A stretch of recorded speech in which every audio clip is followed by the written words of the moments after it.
सलाम, नमस्ते, सत श्री अकाल। मैं हूं रजा और आप देख रहे हैं रजाग्राफी की अंतर्राष्ट्रीय प्राइम टाइम रिपोर्ट, जो आपके लिए काफ़ी अहम है और बड़ी है। पूरी दुनिया की तमाम बड़ी जानकारियां एक ही वीडियो के अंदर मैं आपको देने वाला हूं। मेरे दोस्तों, रशिया से दूर रहिएगा जितना ज़्यादा हो सके। ऐसे बहुत सारे लोग हैं जो जंग का फ़ायदा उठा के सोच रहे हैं कि अब तो आसानी से वीज़ा मिल रहा है, पहुंच जाओ। भारत से भी ऐसे बहुत सारे लोग, बताइए 1.5 साल से जंग चल रही है और इसमें कीड़ा उठा किसी के अंदर, भारतीयों के अंदर कीड़ा उठा और पहुंच गया रशिया। अब जब वो रशिया पहुंचे हैं तो वहां धोखे से रूस ने या रूसी एजेंट ने फंसा दिया उनको, और फंसाकर अब वो यूक्रेन की जंग में फंसे हुए हैं।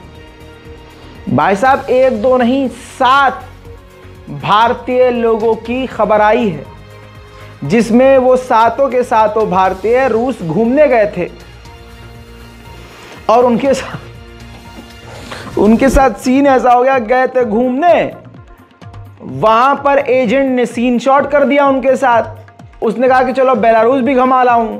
अब ये लालच बुरी बलाए है। बचपन में कहानी सुनी थी ना, हाँ, लालची लोग चले गए और वहां पर जाके पता चला कि भाई यहाँ का वीज़ा अलग है, पैसा दो। एजेंट ने फंसा लिया कि भाई पैसा दो। अब पैसे दिए तो वो और मांगने लगा एजेंट कि भाई और पैसा इतने में नहीं होगा। उन्होंने कहा भाई पैसे ख़त्म। तो एजेंट उन्हें बीच सड़क पर छोड़ के चला गया। जब बीच सड़क पर ये भटकने लगे तो पुलिस आई रूस की और इन्हें बॉर्डर की पुलिस गिरफ्तार करके ले गई। फिर किसी हिंदी लैंग्वेज जानने वाले से इनकी बात कराई रूसी पुलिस वालों ने, तो उसने इनको ऑफ़र दिया कि देखो अब तो तुम्हें 10 साल की जेल होगी, तुमने बहुत सारे क्राइम कर दिए हैं। पता नहीं कौन कौन सी बातें बोली, बेचारे डर गए। कहा आप 2 ऑप्शन है, या तो 10 साल के लिए जेल चले जाओ या फिर आप रूस की गवर्नमेंट के लिए थोड़ा बहुत काम कर लो, ड्राइविंग कर लो, खाना बना लो, थोड़ा हेल्पर का काम कर दो। अब इन्होंने सोचा ठीक है, भारत में बेरोजगार हैं, यहाँ भी थोड़ा सा रोजगार मिल जाएगा, खाने को खाना मिल जाएगा, तो क्या बुराई है। इन्होंने हाँ बोल दिया। जैसे ही इन्होंने हाँ बोला, इन्हें ट्रेनिंग सेंटर में डाल दिया। तब जाके पता चला कि ससुरा, अरे दादा ये तो जंग में भेज रहे हैं हमें। अब इनकी सिट्टी पिट्टी गुम हुई तो इन्होंने वीडियो बनाकर भारत सरकार से मदद मांगी कि हमारे लोग, भारतीय और भी लोग थे जिन्हें फ्रंट लाइन में यूक्रेन में भेज दिया गया, और अब हमें बताया गया है कि 2 से 3 दिनों में तुम्हें भी फ्रंट लाइन में भेज देंगे। तो हमें बंदूक तो पकड़नी आती नहीं है, तो हमें जंग में कैसे भेज दिया। पहले ये सुन लीजिए इसका पूरा वीडियो। ये रूस से आया है, यूक्रेन की सरजमीन से आया है वीडियो, और भारत के प्रधानमंत्री और विदेश मंत्रालय से मदद मांगी गई है। नमस्कार, हम सब साथी रशिया घूमने के लिए आए थे नए साल पर, और हमें यहाँ पर एक एजेंट मिला। उसने हमें यहाँ पर घुमाया फिराया रशिया में, और वो बाद में हमें बोला कि मैं आप सबको बेलारूस के लिए ले चलता हूँ, वहां पर आप सबको घुमा फिरा के लाता हूँ। और वो हमें बेलारूस लेकर चला गया। हमें इस बात का नहीं पता था वहां पर वीजा की जरूरत होती है, वो हमें ऐसे ही लेके चला गया। और वहां जाकर हमसे वो पैसे मांगने लगा, मतलब जो उसने पहले पैसे मांगे थे हमने वो दे दिए, उसके बाद और पैसे मांगने लगा। हमारे पास और पैसे नहीं थे।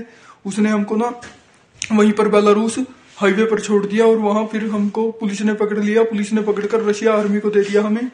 रशिया आर्मी ने हमें पता नहीं कहां पर रखा, 3 से 4 दिन रखा। और हमारे आगे एक हमारी भाषा वाला बंदा आया, मतलब उससे फोन पर बात करवाई और हमारे आगे शर्त रखी, या तो आप सबको 10 साल की जेल होगी या फिर हमारे साथ एक कॉन्ट्रैक्ट साइन कर लो, जिसमें आपको कुछ नहीं करना है। आपको मतलब हेल्पर की जॉब मिलेगी, खाना वगैरह बनाने में, या ड्राइवर वगैरह की कोई ऐसी जॉब मिलेगी, आप हमारे साथ कॉन्ट्रैक्ट साइन कर लो। तो हमने वो कॉन्ट्रैक्ट कर लिया। वो उनकी भाषा में था, हमें नहीं पता था उसमें क्या क्या लिखा है। और उसके बाद उन्होंने हमें ट्रेनिंग सेंटर पे डाल दिया। वहां हमें जाके पता चला भी हमारे साथ धोखा हुआ है। उन्होंने हमें आर्मी में भर्ती कर लिया है। वहां पर हमारे साथ ट्रेनिंग दी गई। ट्रेनिंग देने के बाद हमें यहाँ पर यूक्रेन छोड़ दिया गया। यूक्रेन हमारे साथ, हमारे जो साथी थे उनको ना फ्रंट लाइन पर डाल दिया गया है। हमारे साथ और भी साथी थे, और हम 7 बंदे हैं जो कि 1 या 2 दिन के अंदर हमें भी कह रहे हैं कि आपको फ्रंट लाइन में डालेंगे और आप सबको युद्ध लड़ना पड़ेगा। हम बिल्कुल भी युद्ध के लिए नहीं तैयार है। हमें किसी को भी अच्छे से बंदूक भी नहीं पकड़नी आती, और ये हमें फ्रंट लाइन पर डालना चाहते हैं। हमारी इंडियन एम्बेसी से और भारत सरकार से आशा है कि हमें सबको यहाँ देखा, कह रहे हैं कि बंदूक पकड़ना आता नहीं है तो हम फ्रंट लाइन पर कैसे लड़ेंगे। मेरे भाई, मैं ये पूछना चाहूँगा, आप बहुसंख्यक समाज से हैं, भारत में अगर आप थे तो आरएसएस से ट्रेनिंग कुछ नहीं लिया क्या? खाली भारत में मुसलमानों के खिलाफ बंदूक उठानी है। भाई इतना तो तुमको आना चाहिए, आरएसएस से जुड़े हुए हो ना तुम। बहरहाल बड़े अफसोस और हैरत की बात है, मैं 4 दिन से खुद हैरत में हूं, नींद नहीं आ रही है। कोई ना कोई गड़बड़ जरूर है। खबर मोदी तक नहीं जा रही है, हमारे प्रधानमंत्री शक्तिमान मोदी जी तक ये बात जाए तो पता नहीं क्या कांड हो जाए। अरे जो हमारे यशस्वी प्रधानमंत्री एक फोन कॉल पर यूक्रेन और रूस की जंग रुकवा सकते हैं, तो हमारे लोग सीधा जंग में फंसे हुए हैं, तो उनके लिए तो पता मोदी जी खुद चले जाएंगे। लेकिन माफ कीजिएगा, मोदी जी को ये खबर मिली नहीं। मैं नहीं मानता ना बाबा, मैं नहीं मानता। वरना मोदी जी तो खुद चले जाए। ओ पुतनवा, मार के मुंह तोड़ दबा। भाइयों बहनों, ये जंग नहीं होगी, हमारे लोग अब तो वापस जाए। हमें पता है ना यार, यहाँ बस मैं नहीं मानता भाई। मोदी जी बहुत बस कर दूं, ज्यादा हो गई, ठीक है, ओके आगे बढ़ते हैं। भाई साहब, रशिया और चाइना चांद पर परमाणु प्लांट लगाने का प्लान कर रहे हैं। 2035 में वो चांद पर भी परमाणु प्लांट। ये सुअर के बच्चे छोड़ेंगे ना, ये नहीं जीने देंगे। दुनिया का तो भाई साहब रहने लायक छोड़ा नहीं है, अब चांद तारों को भी बर्बाद करेंगे। जूता उतार के मारो इनके मुंह पे। उधर फ्रांस के राष्ट्रपति इमैनुअल मैक्रोन ने वेस्टर्न देशों को भड़काते हुए कहा है कि कावर्ड, डरपोक बनने का यह वक्त नहीं है, खुलकर यूक्रेन का सपोर्ट करो। Nous abordons à coup sûr un moment de notre Europe où il conviendra de ne pas être lâche. On ne veut jamais voir les drames qui viennent. On ne veut jamais voir ce qui se joue. Et je crois que nos deux pays ont conscience de ce qui est à l'œuvre en Europe. Le fait que la guerre est revenue sur notre sol, que des puissances devenues inarrêtables sont en train d'étendre la menace, chaque jour de nous attaquer nous-mêmes davantage. Et il nous faudra être à la hauteur de l'histoire et du courage qu'elle implique. Ce sera aussi notre responsabilité aux uns et aux autres. Et c'est cela aussi que je suis venu bâtir. एक बड़ी खबर आपको बता दूं कि Germany की सेना का एक डेटा डॉक्यूमेंट लीक हुआ, जिससे यह साबित हुआ कि बर्तानिया की फौज, उस डॉक्यूमेंट में, जर्मनी के दस्तावेज में यह खुलासा हुआ है कि ब्रिटेन की सेना यूक्रेन में जमीन पर मौजूद है और यूक्रेन के सैनिकों की मदद कर रही है। वहीं रशिया ने जो कहा था ईरान के साथ मिलकर काम कर दिया। आप ये देखिए, ये वो फैक्ट्री है रशिया के अंदर ही, जिसके अंदर शाहिद 136 ड्रोन रूस खुद प्रोड्यूस कर रहा है, खुद बना रहा है। लाखों की तादाद में अब वो ईरानी फॉर्मूले पर काम करके तेजी से ड्रोन बना रहा है। इंटरनेशनल क्रिमिनल कोर्ट ने रूस के एक सीनियर कमांडर के खिलाफ अरेस्ट वारंट जारी कर दिया है। इन पर इल्जाम यह है कि इन्होंने यूक्रेन के इंफ्रास्ट्रक्चर पर खतरनाक हमले किए थे। वहीं पोलैंड ने इन्वेस्टिगेशन के दौरान पाया है अपनी जमीन पर 3 गुब्बारे, इस तरह के गुब्बारे जिनका इस्तेमाल रशिया जासूसी के लिए करता है। वहीं यूक्रेन ने रूस के ठिकानों पर हिमरास मिसाइलों से हमला किया है।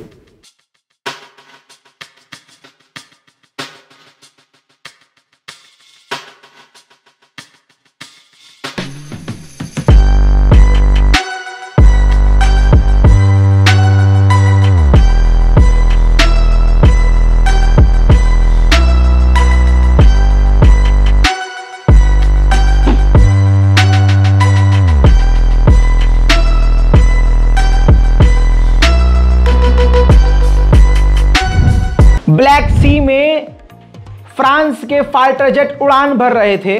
रूस के सुखोई Su-25, Su-27 इन तमाम रूसी फाइटर जेट ने फ्रांसीसी जहाजों को काले सागर से पीछे खदेड़ा है। ईरान ने अमेरिका के द्वारा लगाई गई तमाम बड़ी पाबंदियों पर थूकते हुए मिडिल ईस्ट में सबसे ज्यादा लिक्विफाइड नेचुरल गैस और तेल एक्सपोर्ट किया है। पिछले साल से अब तक ईरान ने सबसे ज्यादा चाइना को ईंधन, क्रूड ऑयल बेचा है। दूसरी तरफ ह्यूमन राइट ने ईरान को लेकर चेतावनी जारी की है। पिछले साल में एक ही साल के अंदर 834 से ज्यादा लोगों को ईरान फांसी पर चढ़ा चुका है। उधर भाई साहब सुकून ताइवान को भी नहीं है। ताइवान ने ऐलान किया है कि चीन के खिलाफ हम मिलिट्री ड्रिल करेंगे। अमेरिका ने एक इजरायली स्पाईवेयर कंपनी के ऊपर पाबंदी लगा दी है। जासूसी करने वाली कंपनी और जासूसी डिवाइस बनाने वाली कंपनी पर पाबंदी लगा दी है कि अमेरिका पर और अमेरिकी पत्रकारों पर इजराइल की यह कंपनी नजर रख रही थी। वाह, तुम पर आए तो तुम्हारा पिछवाड़ा फट जाए और हम पर आए तो कोई बात नहीं। मतलब पूरी दुनिया की इजराइल जासूसी करे तो अमेरिका के कान पर जू नहीं, और खुद के 2 पत्रकारों की कोई जासूसी कर ले इजराइल तो भाई साहब बैन हो गया। ओफ। इस साल चाइना अपने डिफेंस के बजट को 7% से बढ़ाने वाला है। ऑलरेडी भारत से 3 गुना ज्यादा चीन का रक्षा बजट है और अभी भी अमेरिका से 54 लाख करोड़ कम चीन का डिफेंस वाला खर्चा है। डिफेंस में इन्वेस्टमेंट अभी चीन अमेरिका से ज्यादा नहीं कर रहा, लेकिन भारत से काफी ज्यादा है। वहीं चाइना ने भारत को तसल्ली देते हुए बिना भारत का नाम लिए कहा है कि मालदीव के साथ हम जो भी कॉपरेशन कर रहे हैं या किसी तीसरे देश के खिलाफ कोई कदम नहीं है। फिलीपींस ने जानकारी दी है कि हमारे शिप के ऊपर, फिलीपींस की नेवी ने कहा है हमारे फिलीपींस की शिप के ऊपर चाइना की नेवी ने हमला किया, जिससे हमारे क्रू मेंबर और हमारी बोट भी बुरी तरह से तहस नहस हुई है। अमेरिकी एयरफोर्स का एक एम्प्लॉई, उसने गलती से एक बड़ा कांड कर दिया। वो एक लड़की से कांटेक्ट में था और लड़की के पीछे तो अंग्रेज से लेकर दुनिया का हर इंसान पागल है। आप क्या देख रहे हो? आप में भी कोई ऐसा होगा, एकदम दीवाना होगा। कंट्रोल ढूंढू कंट्रोल, बहुत बड़ा नुकसान हो जाता है लौंडिया के चक्कर में। अब जैसे अमेरिका का ये एक सैनिक फंस गया है। एयरफोर्स, अमेरिका की यूएस एयरफोर्स में काम करने वाला एक सैनिक जो है लड़की के कांटेक्ट में आता है। उसको लगता है यूक्रेन की ये लड़की है, तो वो अमेरिकी इंटेलिजेंस और अमेरिकी एयरफोर्स की इंटेलिजेंस, सेंसिटिव इंटेलिजेंस शेयर करने लगता है। उसको लगता है यूक्रेन की अपनी बंदी है यार, थोड़ा इंप्रेस हो जाएगी ये, फिर भाई साहब मज़ा आएगा। लेकिन हुआ ये कि बाद में पता चला कि वो यूक्रेन की लड़की नहीं थी, वो कोई और था। वो लड़की भी नहीं, कोई और था। जिसके बाद अमेरिका में हड़कंप मच गया, उस बंदे की गिरफ्तारी हुई और 10 साल की जेल हो गई। सबक ये मिला है लौंडो, बच के रहो। वैसे भी रमजान आ रहा है, सुधार लो अपने आप को। कंट्रोल। उधर अफगानिस्तान में तालिबान का एक मिलिट्री बेस है फैजाबाद में। ये भारत वाला और पाकिस्तान वाला फैजाबाद नहीं, फैजाबाद वहां पर भी तालिबान में भी है, अफगानिस्तान में भी है। वहां पर तालिबान का मिलिट्री बेस है जहां पर एक धमाका हुआ है। धमाके की जिम्मेदारी अभी किसी ने नहीं ली है। उधर जर्मनी में टेस्ला, एलन मस्क के टेस्ला के बड़े पावर प्लांट के अंदर एक व्यक्ति हथियार लेकर घुसा और अंधाधुंध फायरिंग करी, जिसमें टेस्ला के उस फैक्ट्री को बड़ा नुकसान हुआ। टेस्ला ने वहां काम बंद कर दिया और टेस्ला ने साफ तौर से कहा कि इसको दोबारा से बनाने के लिए मिलियंस ऑफ डॉलर खर्च होंगे। हमला किसने किया अभी तक इसकी जानकारी नहीं है। अमेरिका के शहर मिशिगन में खौफनाक आग लगी है। आग कैसे लगी नहीं पता, लेकिन तस्वीर आपके सामने है।